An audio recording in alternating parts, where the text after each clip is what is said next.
Hi, and welcome. We are getting to the end of the unit of work, energy, and power. So today we will talk about power. We saw that energy was measured in joules, and a lot of time work would add energy by doing work on the object, or energy was taken away from the object. And so we talked about energy flowing, changing from one form to the other, potential to kinetic, work being done to increase the energy, and all of those things. Today we're going to talk about the rate at which that energy flows. So the change in energy divided by time, and that is power. Power, we use a capital letter P, so that's kind of nice, right? And power is measured in the unit of watts. We use a capital letter W. And so energy is obviously joules. And then over time, which is in seconds, so watts have units of joules per second. Now you guys have all seen watts somewhere. So if you have a light bulb that says 60 watts, that means it is using 60 joules of energy every second. That's basically what watts means. It's just the rate at which energy moves. Or it could also be the rate at which work is being done. So I could remember, since change in energy, work was equal to change in energy according to our work energy theorem, then I could rewrite this as, well, let's start off with power is equal to energy divided by time. But change in energy is the same as work, so it's the same as work divided by time. And then work is also force times distance, so this is force times distance divided by time. But hey, what's distance divided by time? Ain't that velocity?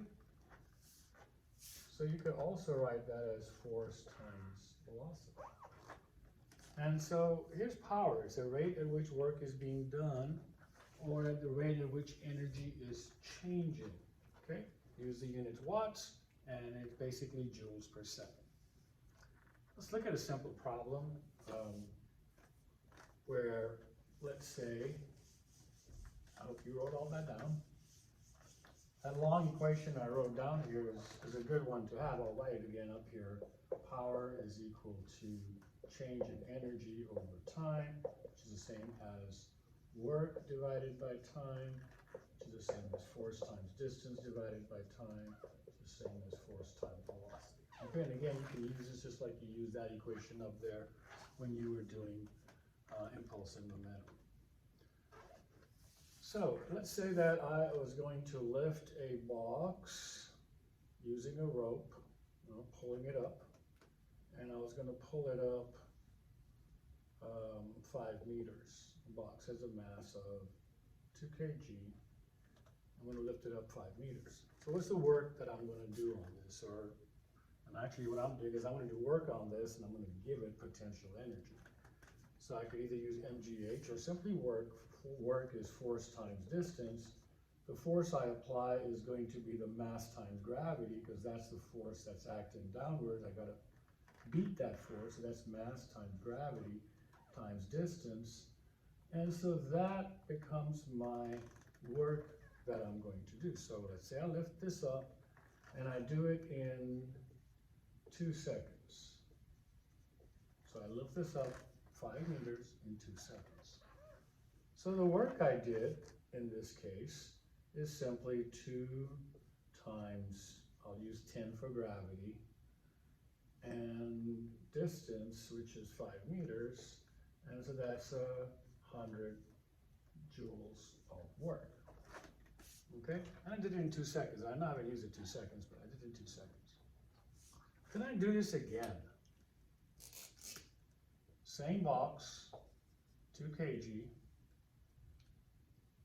but this, and I'm going to lift it again 5 meters. So this is, I'll call this case 1 and case 2. And case 2, instead of doing it in 2 seconds, I do it in 5 seconds. Okay, well, how much work did I do this time? Well, it's the same work, isn't it? I carried the same mass, the same distance. I just did it quicker, but it's the same amount of work. So the work is the same. Work, again, is force times distance, which is mass times gravity is the force, which is the weight of the object, times distance, which is, again, going to be 2 times 10 times 5, which is 100 joules. So I did the same amount of work in both cases, lifting this up and lifting that up. But the power will be different, because I did that in 2 seconds. That must have required something more than doing it in 5 seconds. It's a little more lazy.